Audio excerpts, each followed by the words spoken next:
US journalists are working in an increasingly hostile environment, facing physical attacks and verbal assault from protesters and law enforcement, not to mention relentless verbal attacks by outgoing US President Donald Trump.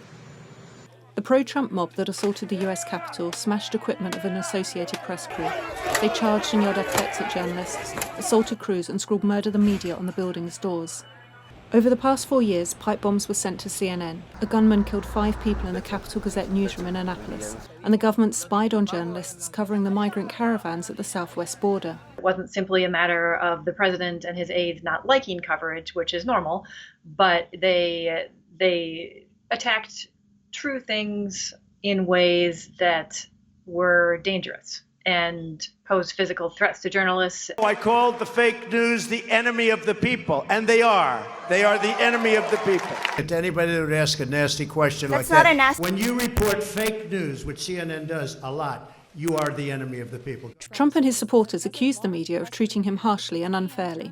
Coverage of any president, really any leader, is by definition not going to, most of the time, be complimentary. That's not usually what makes news. So the scrutiny that Donald Trump got is true. Of course, there was a lot of scrutiny, but that is the job of the press. Critics say US support for press freedom has diminished on the international stage, where America has historically been a leader. One example is its widely criticised response to the killing of Washington Post correspondent Jamil Khashoggi in Saudi Arabia's Istanbul consulate. Suzanne Nossel of the human rights and free speech group PEN America spoke with VOA by phone. In the case of Jamal Khashoggi, they made quite clear that they were not going to let this butchering of a journalist interfere with their relationship with the Saudi government. She says organisations like hers lose leverage to free jailed journalists without support from the US government and its bilateral relations around the world.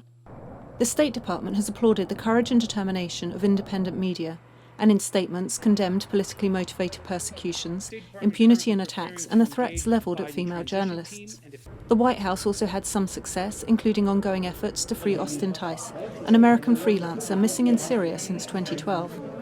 Incoming President Joe Biden says he will defend the rights of activists and journalists and work to restore relations with the media. But analysts say his press freedom record is less than ideal. The Obama-Biden administration saw tighter access to information, prosecution of sources, and seized journalists' phone records. Those were very, very dangerous things, and things that we weren't used to seeing in the U.S. either. And those happened during the Obama-Biden administration. So definitely those of us who advocate for press freedom and access to information are watching warily for what will happen during the Biden-Harris administration. Advocates are pressing for toned-down rhetoric, more protections for media covering protests and unrest, and for the US to stand up for press freedom. Again, Suzanne Nossel, CEO of PEN America. The Biden administration needs to start speaking out on behalf of individual journalists around the world who are targeted. As the US enters a new presidency, journalists and rights groups will be pushing for press freedom to be a priority. Jessica Jarit, VOA News.